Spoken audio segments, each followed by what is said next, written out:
Halo, selamat datang semuanya di Studio Alfiansa.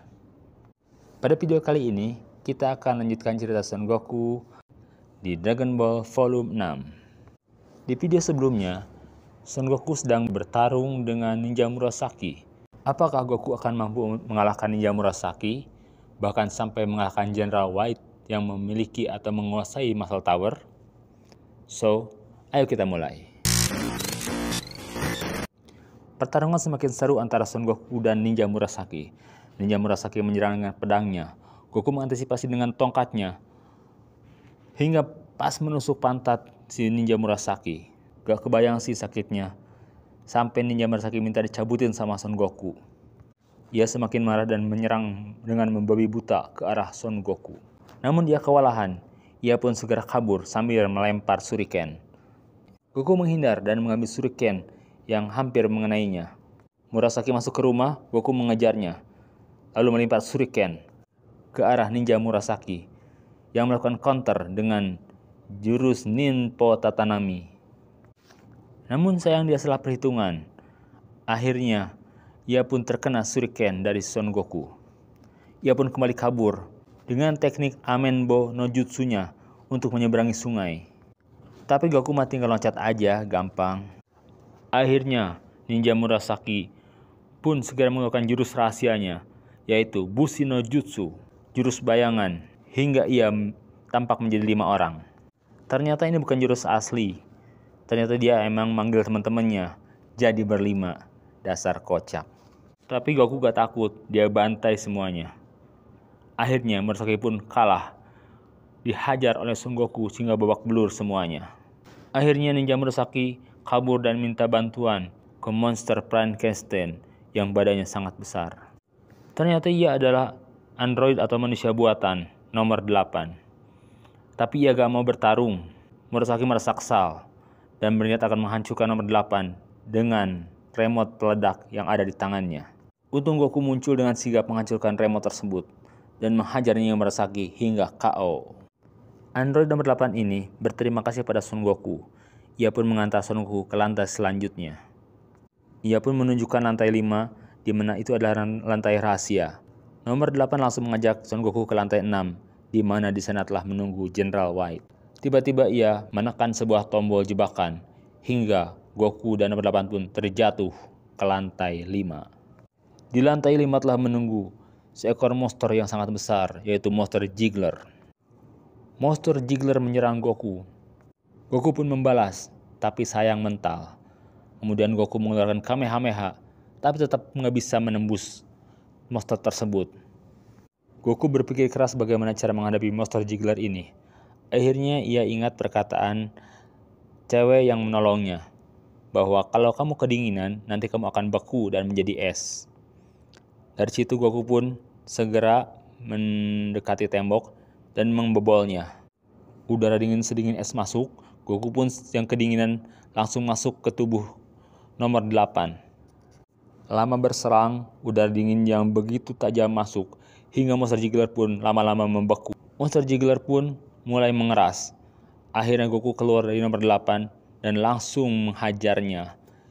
Hingga akibatnya monster itu pun pecah berkeping-keping.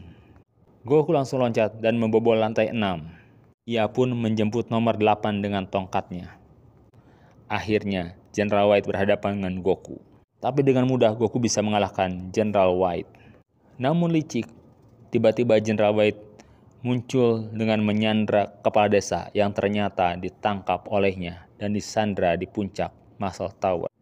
Dengan sandra di tangan, ia menembak Goku dengan telak. Melihat itu, nomor 8 jadi marah.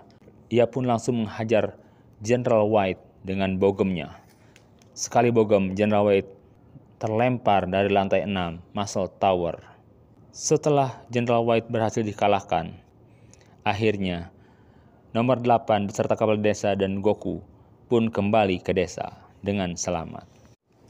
Sesampainya di rumah, nomor 8 mengeluarkan Dragon Ball nomor 2. Ternyata ia pegang selama di Muscle Tower. Ia pun menyerahkan bola itu ke Goku, karena dia khawatir kalau dia pegang Dragon Ball, nanti akan datang lebih banyak lagi tentara Red Ribbon yang akan menyerang desa itu. Goku pun mengecek Dragon Radar miliknya. Ternyata rusak dan harus diperbaiki. Ia pun berencana akan ke rumah Bulma untuk memperbaiki Dragon Radarnya. Esoknya Goku pamitan kepada warga setempat. Namun dia bingung mau ke rumah Bulma pakai apa. Tapi salah satu warga bilang bahwa awan Kintown itu ada banyak. Dan kalau dipanggil pasti dia akan datang lagi. Benar saja ketika Goku memanggil awan Kintown pun datang. Goku senang sekali, akhirnya dia pun pergi dengan awan Kintown ke kota barat tempat Bulma berada. Goku sampai di ibu kota barat. Kotanya sangat besar dan ramai. Goku mulai bingung di sana. Dia benar-benar baru pertama kali ke kota, melihat mobil-mobil terbang dan banyak hal aneh lainnya. Akhirnya dia pun minta tolong polisi untuk menunjukkan rumah Bulma. Dan polisi pun mengantarkannya ke rumah Bulma. Sampai di depan rumah Bulma, Goku agak bingung. Untung tiba-tiba Bulma datang dengan motor terbangnya. Ia senang dikunjungi oleh Goku dan mengajak Goku masuk. Goku pun diperkenalkan oleh Bulma kepada ayahnya, yaitu Dr. Brief, sebagai penemu Kapsul Corporation. Ternyata Bulma anak orang kaya loh.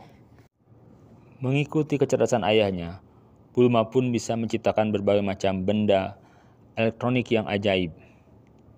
Termasuk Dragon Radar pun diperbaiki dengan mudah. Kemudian Bulma memperkenalkan alat baru, yaitu jam pengecil tubuh, atau disebut microband. Ia bisa mengecilkan tubuhnya dan mengembalikannya seperti biasa dengan alat tersebut. Karena di rumah gak ada kerjaan, akhirnya Bulma pun memutuskan untuk ikut bertualang kembali mencari Dragon Ball bersama Goku. Dengan microbandnya, ia pun berubah menjadi kecil dan ikut bersama Goku naik awan Kintown ke tempat Kame Sennin. Sementara itu di suatu tempat, markas besar Red Ribbon. Pemimpin besar Red Ribbon merasa sangat marah karena Muscle Tower yang ada di utara telah berhasil dikalahkan oleh Goku dan rencana untuk mendapatkan Dragon Ball pun gagal. Akhirnya Jenderal Besar Red Ribbon segera memerintahkan semua pasukannya untuk memburu Son Goku dan Dragon Ball. Dengan peralatan yang cukup canggih, dia pun melihat di radar bahwa Son Goku dengan Dragon Ball-nya sedang menuju suatu tempat. Ia memerintahkan General Blue yang ada dekat dengan posisi Son Goku untuk segera menangkapnya. Kebetulan General Blue pun sedang mencari Dragon Ball di daerah tersebut. Goku yang sedang dalam perjalanan dengan Bulma tiba-tiba diserang oleh pasukan Red Ribbon. Goku pun melawannya dan berhasil mengalahkannya. Akhirnya Goku pun segera ke tempat Kame Sennin. Kame Sennin kaget melihat Goku datang bersama Bulma yang kecil. Kemudian Bulma mengembalikan tubuhnya dengan microband tersebut. Makin kaget lagi kakek Kame Sennin. Goku ternyata akan pinjam kapas selam ke kakek Kame Sennin. Kakek Kame Sennin boleh aja sih minjem, asal tukeran sama microband itu. Kira-kira buat apa ya Kame Sennin punya microband? Ternyata dia punya rencana. Dia berubah jadi kecil, kemudian masuk kamar mandi. Rencananya mau ngintip yang lagi mandi, ternyata dia malah kecebur ke WC. Ya dasar kakek-kakek genit. Gak berapa lama, Lunch dan Kuririn datang pulang habis belanja. Mereka senang ketemu semuanya reuni. Akhirnya Goku menjelaskan maksudnya kepada Kuririn dan Lunch. Dan setelah kapannya diberikan, akhirnya Goku, Bulma, dan Kuririn memutuskan untuk memakai kapal selam dalam mencari Dragon Ball di dasar laut. Ternyata kapal selam tersebut diawasi oleh tentara Red Ribbon yang dipimpin oleh General Blue. General Blue pun mengarahkan armadanya untuk mengejar Goku dan teman-temannya. Dengan kapal selam yang dimilikinya, General Blue menyerang Goku dengan torpedo. Goku, Kuririn, dan Bulma kaget. Ia pun segera masuk ke dalam gua bawah laut. General Blue dan pasukannya pun mengejar Goku dan kawan-kawan masuk ke dalam gua bawah laut. Sementara itu di Kame House, sepasukan tentara pun datang menyerbu ke rumah Kame Sennin. karena dianggap mencurigakan. Bagaimanakah kisah selanjutnya? Apakah Kame Sennin akan ditangkap oleh tentara Red Ribbon?